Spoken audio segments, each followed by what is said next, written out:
Hi, everyone. Thank you for having me here. Thank you, Dominic. So I'm Alessio. I'm a doctor, sex therapist. I'm also training as a somatic intimacy coach. So you can guess I have ADHD. And I also am autistic and another couple of things. So I work mostly on the NHS. I work in a sexual dysfunction clinic, in a sexual health center, just nearby, actually. And also work privately as a sex therapist or also as a coach online and in Italy. So I'm going to talk a bit more about autism specifically and how it affects sexuality in a way. Many of the things already been said, but I'll try to skip through them and give something a bit more on the why, more than just also what we know. So, for example, we know that autism is not a disorder, but a neurodevelopmental difference. So it's a hidden disability in the social model.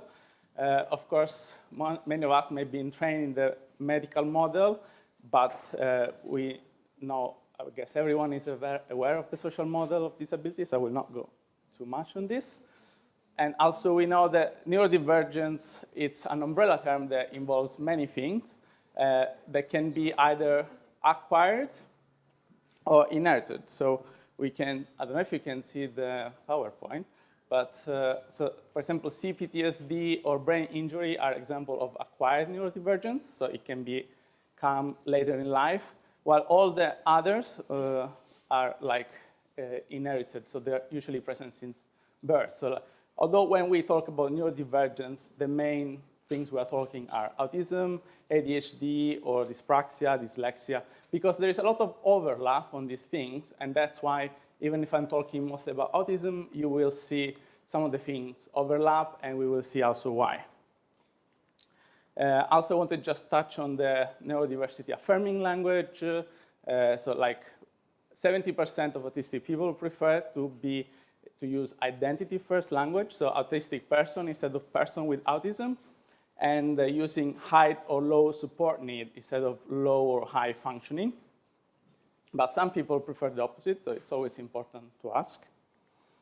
And starting from the basics and a bit of stats, so the prevalence is about 1 to 2.2% of the population, which is the official, but actually we know there's a lot of undiagnosed people, so actually it should be 4 to 5%. And actually, while neurodivergent, it was supposed to be like a minority. If you put all of them together, you actually get to 20% of the population, which is still the minority, but it's 1 in 5.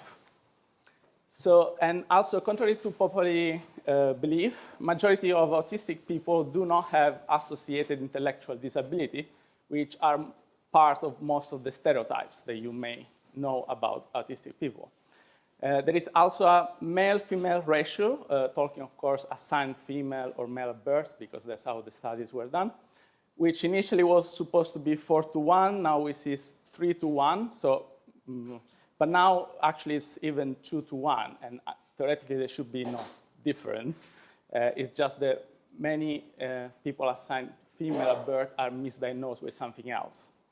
And autism is present in every age, race, class, culture, profession, level of ability and disability, and there is an overrepresentation in the LGBTQI+ community. That's why we're here, I guess. And 30% of autistic people are nonverbal, but they can still communicate. We have writing or assisted technology, thanks to like iPad, tablets, text-to-speech. And of course, hopefully nobody still believes that it is caused by vaccine or by parents' behavior, but there are still some people. And talking about genetics and neurobiology, what do we know is there are hundreds of genes, so it's not just something that it causes autism, but it's a lot of traits, and there is like 80% heritability. Only 10% have specific chromosomic mutation or gene abnormalities.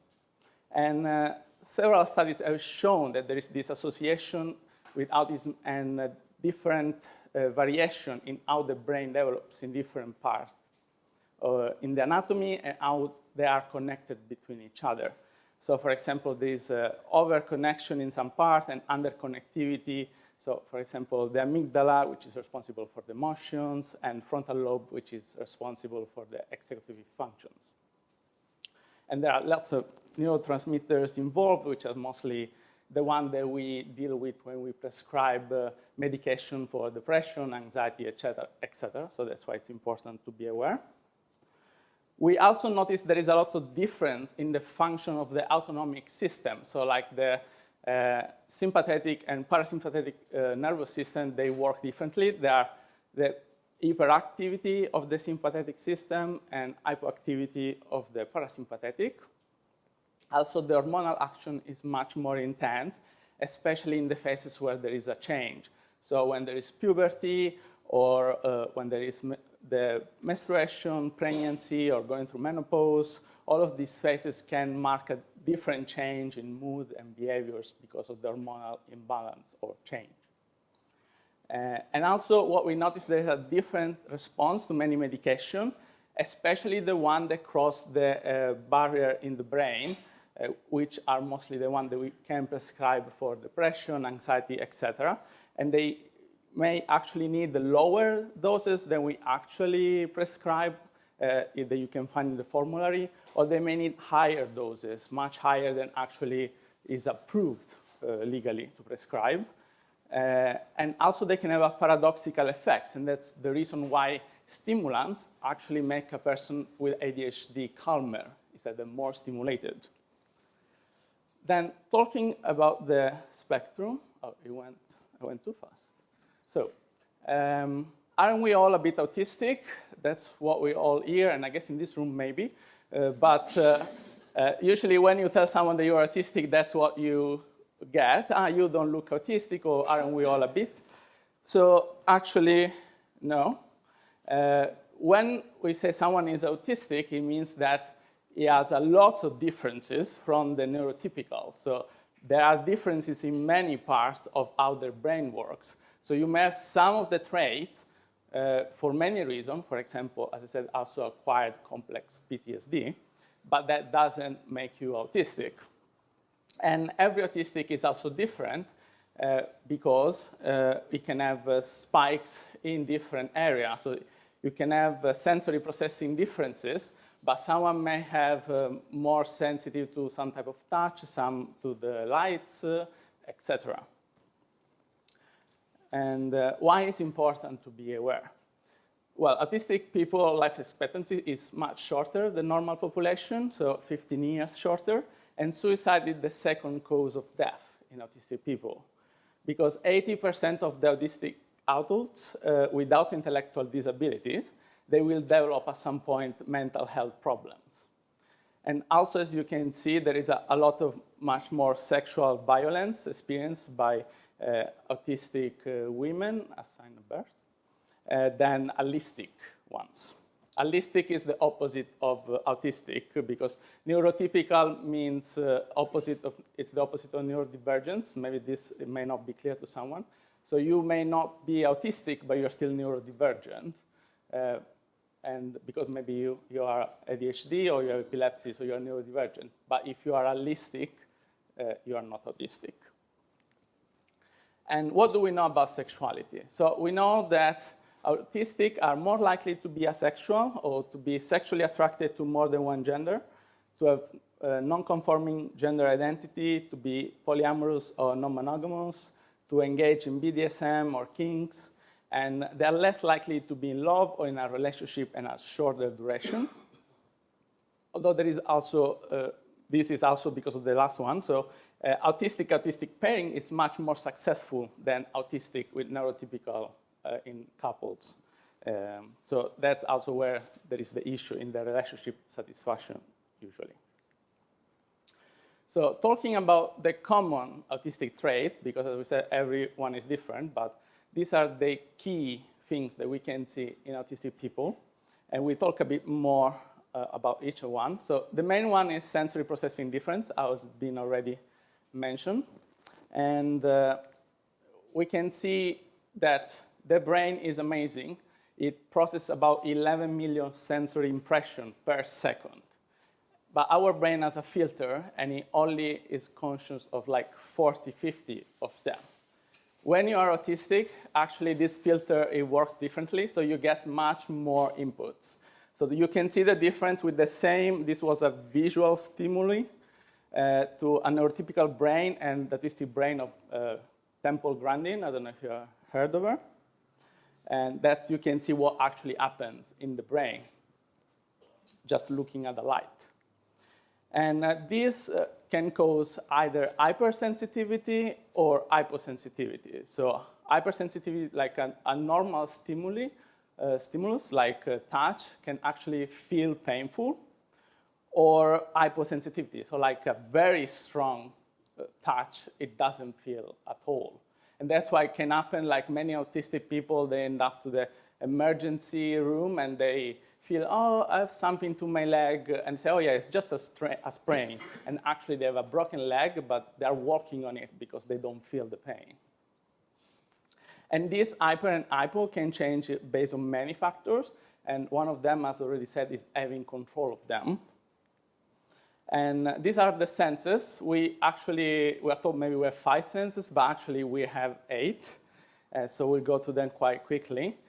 First is visual, and I will also mention mostly how they can affect our sexuality and the relationship. So for example, we can have greater sensitivity to levels of types of light, but for example, it can also make difficulty in recognizing patterns or having strong preference for asymmetry. And also prosopagnosia, which is like face blindness, so not being able to recognize a person.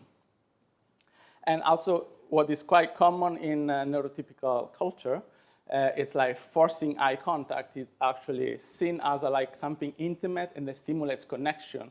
But in autistic people actually increase the amygdala activation, causing anxiety and fear. From the sound point, we can have hypersensitivity to many sounds, and also hearing sound that are very low, imperceptible, like the vibration of the electricity or the magnetic field, or the patient who could feel her brain squishing. So she always needed to have some music of background. And this can affect sex because, it can distract you, it can bring you out of the moment. Or you can also be hypersensitive to some person sounds, so like some type of moaning, for example, it can affect them physically. And also, it's difficult in relationship or socializing because it's difficult to filter one voice from another when there's a lot of background noise, like in a pub. And touch, of course, is the most affected. They can affect sexuality because certain types of touch can be painful. So seems the majority of autistic people have more difficulty with lighter type of touch, and they prefer firmer type or even painful touch, and that's explained why many of them would be into kink, or they do what is considered self-harming, but actually it's more kind of a self-soothing steaming for them. And then olfactory or gustatory sense, because of course, when we are in contact with someone, we feel their hormones, we smell them, and this can give a lot of overwhelm. So we can be reactive to either the perfumes, but also just their hormonal pheromones. And also, it can actually bring, if you are hyposensitive to this, can also, in some kink, for example, you may get aroused by urine smell, or you need stronger stimulation. Then we have proprioception and vestibular, which are what allow us to sense our body and what we do and being in the space. So it's important to control our movement, and it can cause difficulty with just moving. So it can go from just being clumsy and bumping to every angle of the door or the tables, and going to dyspraxia or apraxia. And then the last one, which is very important, is interoception, which is the ability to sense the internal body feeling, so including your own emotions. So we all get all this information all the time from all our system, and when we're not able, or we have differences in how we perceive them, we cannot recognize if we are hungry, if we are thirsty, if we need to go to the toilet, or if we are too hot or too cold, or how our heart rate, how it is. And this can also affect our emotions. And that's why there is like 80% of autistic people have alexithymia, so the difficulty in recognizing or expressing your own emotion. Although this does not affect the ability to sense other people's emotions, as we'll see later. But I just wanted to give you a quick view of what actually means to be autistic and experience all of this. I don't know if you can hear the sound.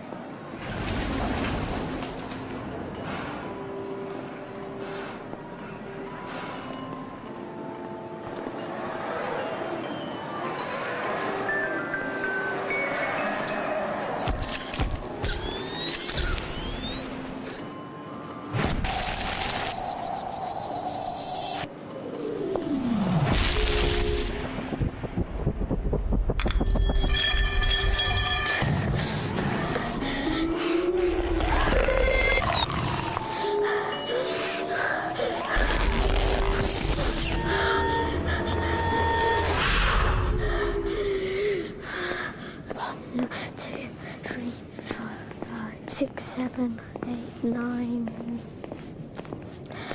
Take my hand.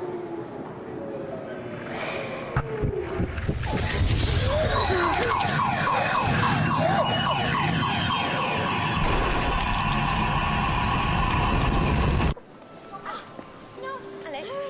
No, it's fine, isn't it? It's fine. I'm not naughty. I'm autistic. And I just get too much information.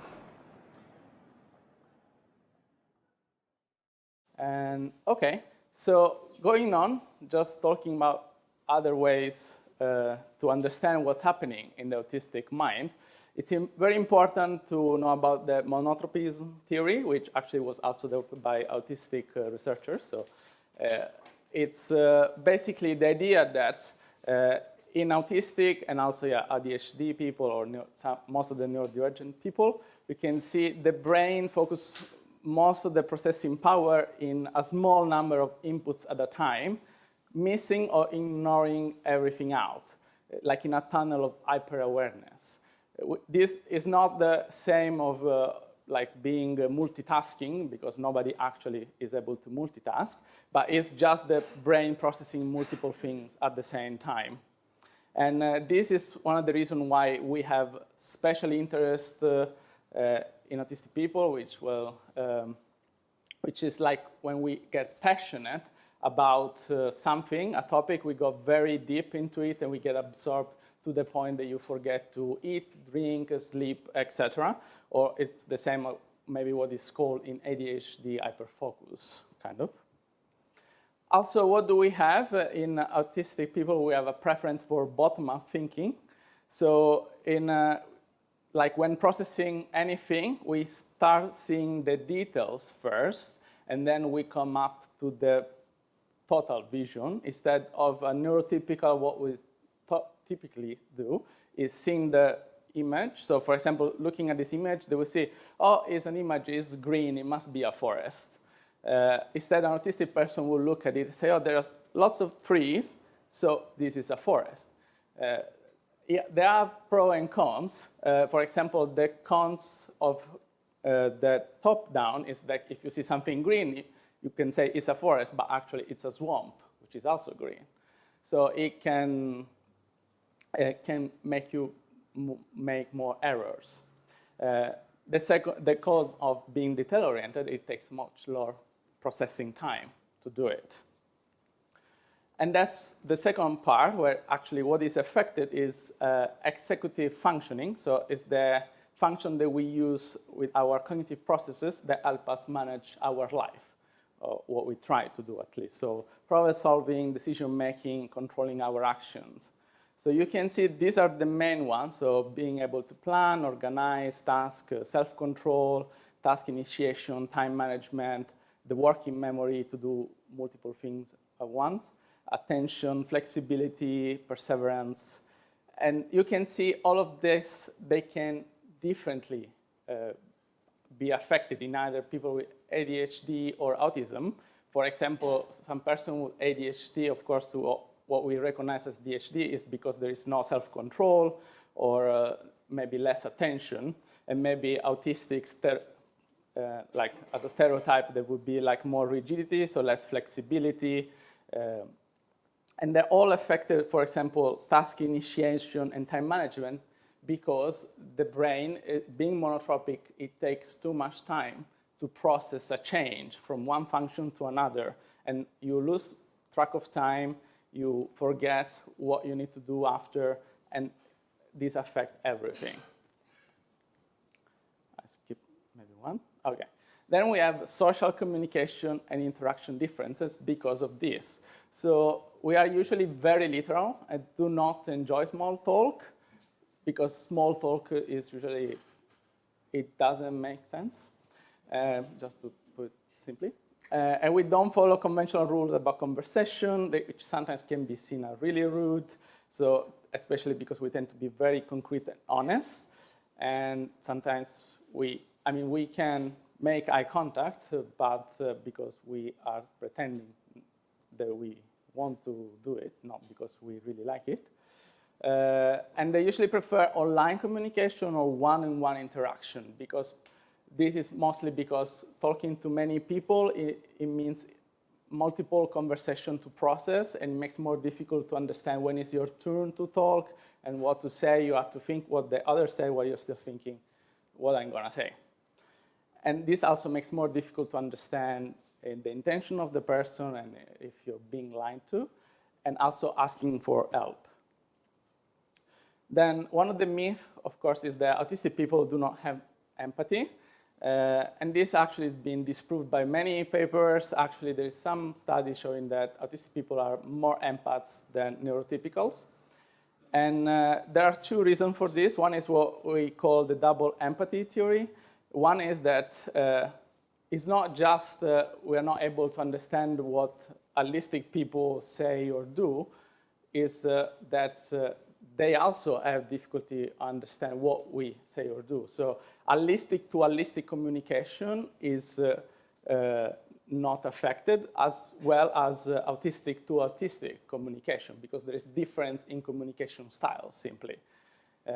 And because we will listen to what the person says, and maybe nothing more than nonverbal communication. And the other thing is, as we said, the empathy actually is made of two parts.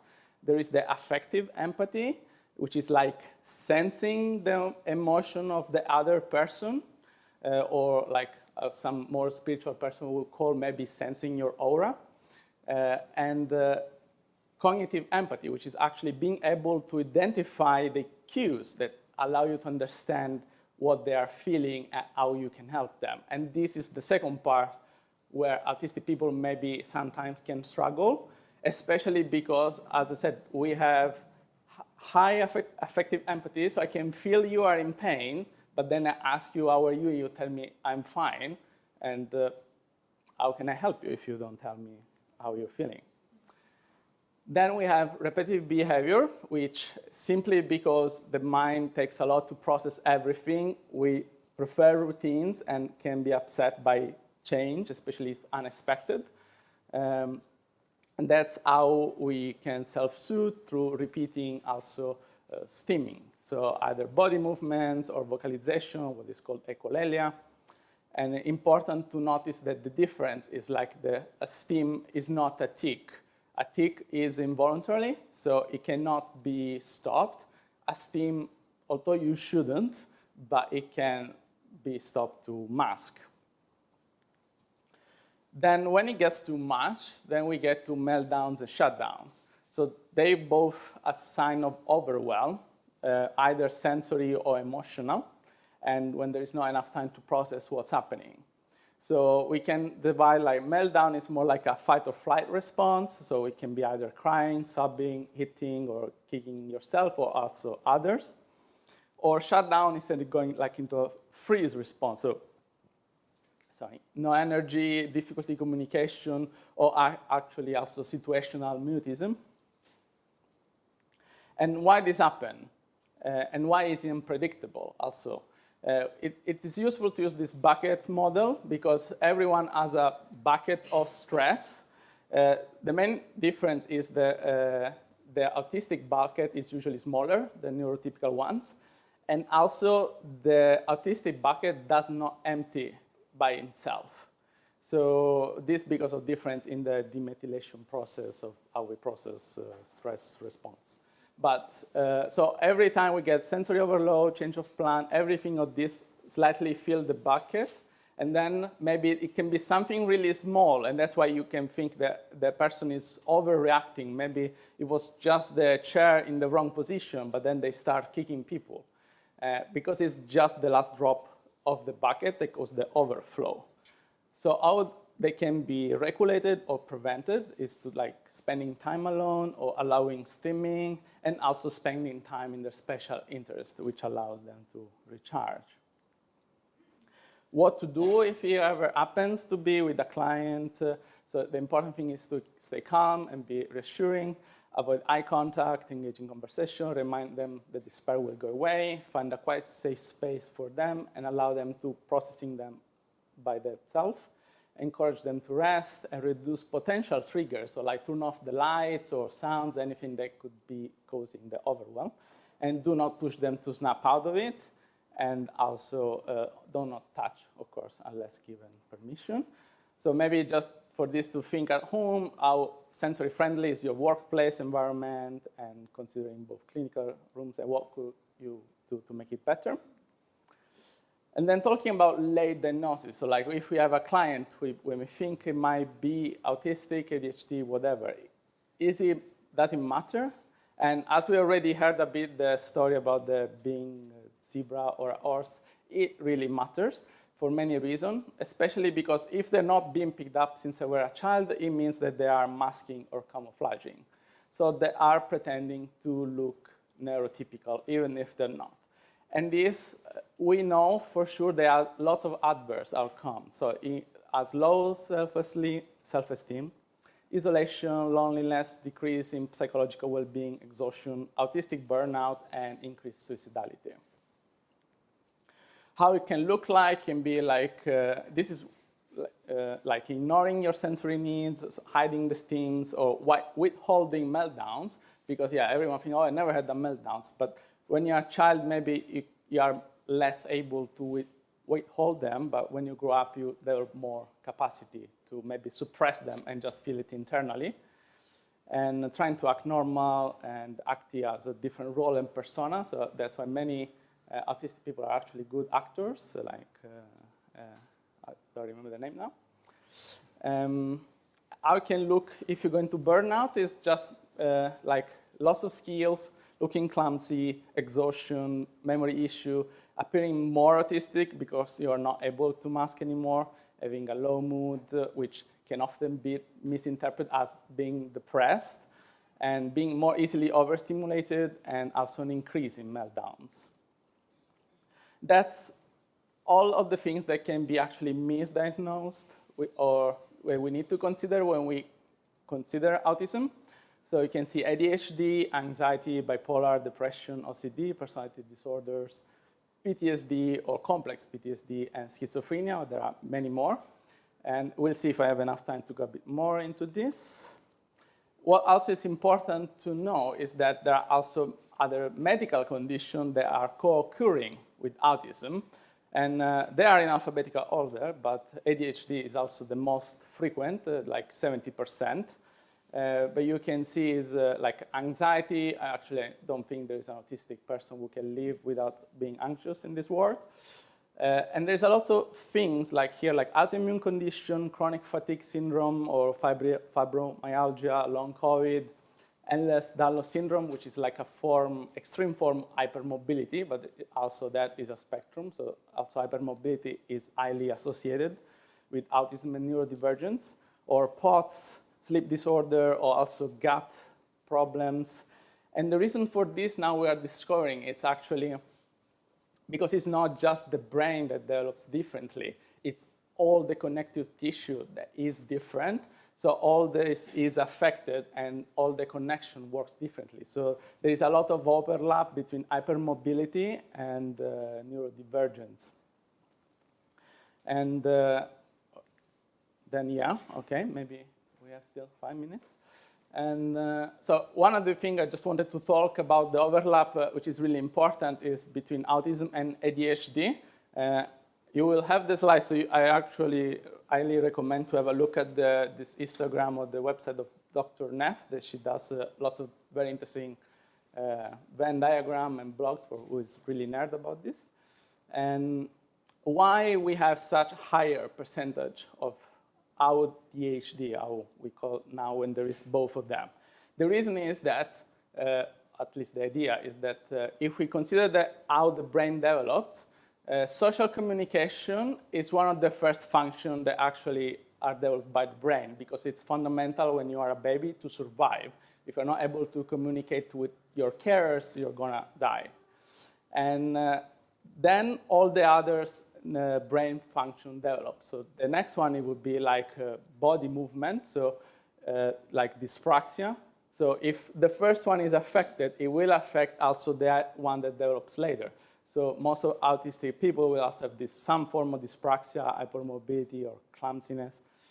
And then the next one is going to be executive function, which are the same which are affected in ADHD people. So you can have, so it's very likely that also the executive function will be affected. So you can have a pure ADHD when only the executive function are affected. And in autistic people, you will have the social communication and movement and also the executive function compromised in some way or less. They could fit the criteria for ADHD because, as we just said, it's just a group of traits that we decide we give these labels, but they're actually quite all connected. And, but we can see some differences when we try to differentiate, because, for example, social communication differences are present in both autistic and ADHD people. So both people tend to interrupt when you are talking. The difference, an autistic person is not aware of the social rules or when to talk. An ADHD, a pure ADHD person, interrupts because he's not able to control themselves. They are aware of being rude, but they are impulsive and they need to talk before they forget what they're going to say. One of the things. Then, of course, there's a difference also in the one prefer routines and one prefer novelty, etc. Another very important diagnosis is PTSD or complex PTSD. As we said, there's a lot of traits that are very similar, and there is a higher rate of PTSD in autistic people because we can get traumatized by much more things. So even sensory stimulation can be traumatizing. And that's why autism now is being considered as being a vulnerability marker for PTSD. But the difference, for example, we don't see like sensory cravings or proprioception and vestibular differences in people who are non-autistic, even if they have trauma. And also the black and white thinking, which is common in autistic people, is also common in people with trauma. But in people with trauma, it's just specific to the traumatic trigger, while in autistic people, it's widespread to all type of communication. And also the same for communication. If someone is not autistic, may talk and behave typically when feeling safe, while an autistic person likely not. Other things, and like BPD, so borderline personality disorder, which is mostly, I guess, one of the reasons why many of the assigned female at birth are not diagnosed as autism, because they get the diagnosis of BPD.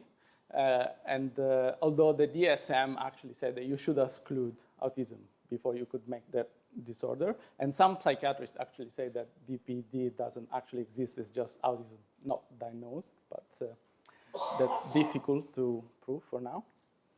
And then other things like difference with social anxiety and OCD, where the difference, like we like routines and ritual. The difference is if being egocentric or ego-dystonic, so if they cause pleasure or not displeasure, but okay, I don't get the word for the moment.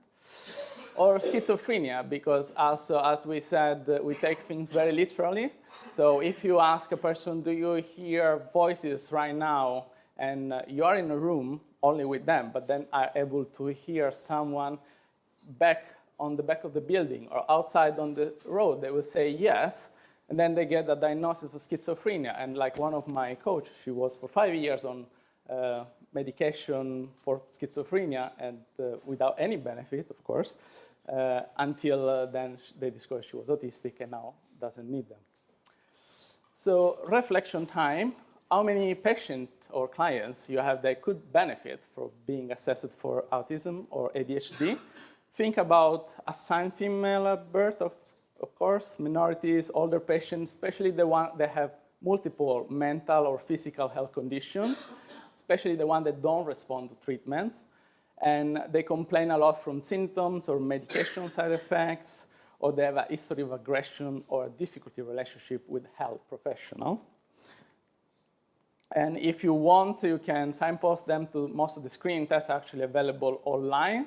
It's important to remember that you still need a proper clinical assessment because, yeah, as I said, many autistic traits can be just a trauma response. These are the ones mostly for adults you will find. And some of the non-pharmacological strategies that is useful to recommend to everyone who is autistic. So making sure about their sensory profile is taken care of. So using noise canceling headphones, sunglasses, weighted backpacks, blankets, whatever they need as a stimming toy. Energy accounting, so like considering how much of the things they're doing are recharging them and they are depleting them every day, so they don't go into negative and then will cause like an overload and a shutdown, meltdown. Tell them to explore more the special interests that often can become a career. And also it's really important to try to reconnect them to the interoception awareness. So like using like body approaches like yoga, Pilates, martial arts, or meditation and mindfulness, even if it becomes much more difficult, or like I'm saying, do mindfulness to someone with ADHD, how can they do it? But yes, they're gonna get distracted more often, but it's just part of training the brain because the brain is it's always flexible. So there is some room of improvement and it can give some benefit even if they distract 2,000 times when meditating for 1 minute. Also, it's very helpful to have peer support groups and, of course, to suggest adjustment of work at home.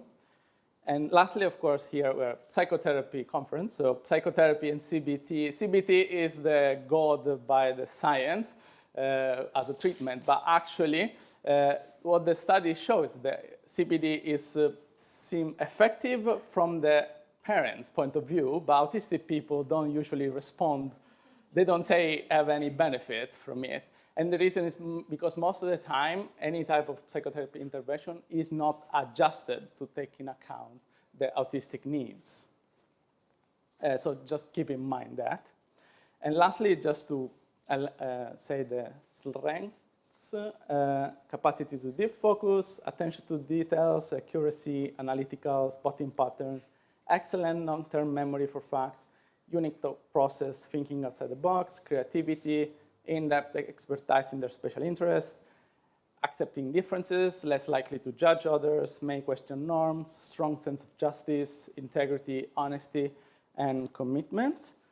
And key concept, always consider a patient could be autistic, be aware of their physical environment, offer different methods for making appointments at assisted services, give patients time to process and space if they need it, make patient comfortable, avoid open-ended questions, ask simple, clear, and direct questions. Remember, they can be literal when answering, making sure you are understood.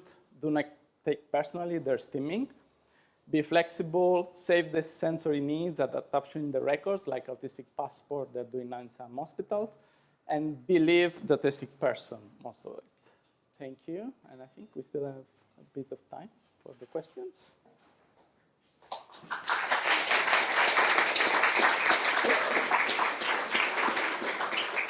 I think there was one question there. Thank you, Alessio. That was very interesting.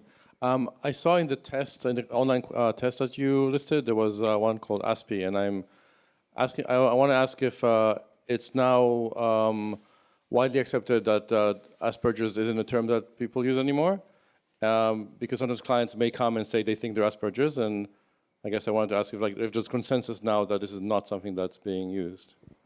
Yeah, so actually, yeah, from the clinical point of view, the term Asperger, the diagnosis does not exist anymore since 2013, because Asperger is part of autism since the DSM-5.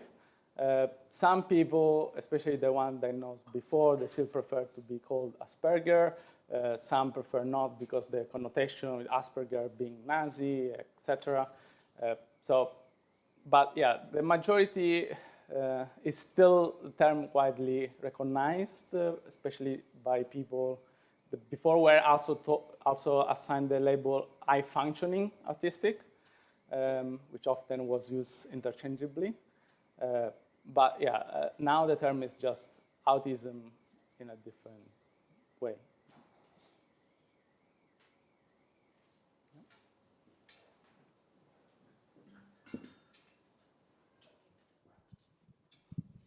Thank you.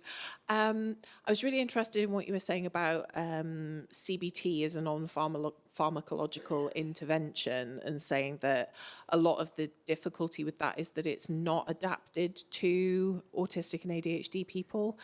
Another point on your on the same slide about that is about mindfulness practices, where you said, you know, for ADHD people, it can be, you know, very kinetic thinking, very hard, very distractible.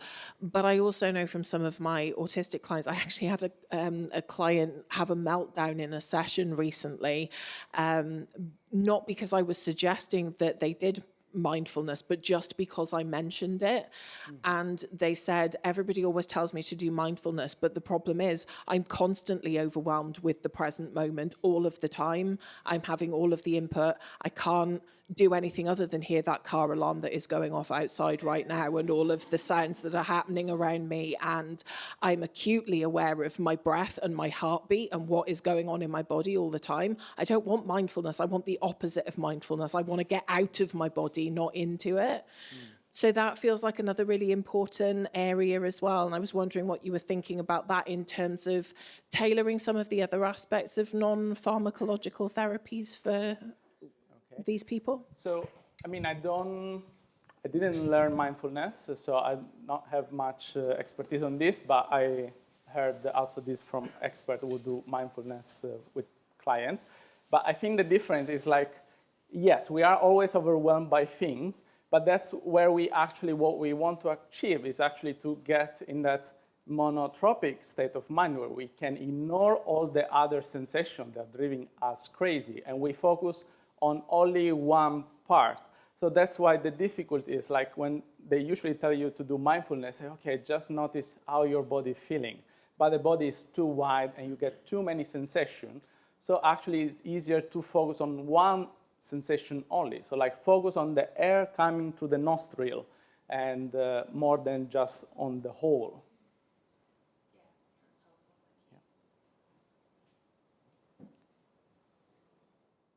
Thanks, Alessio.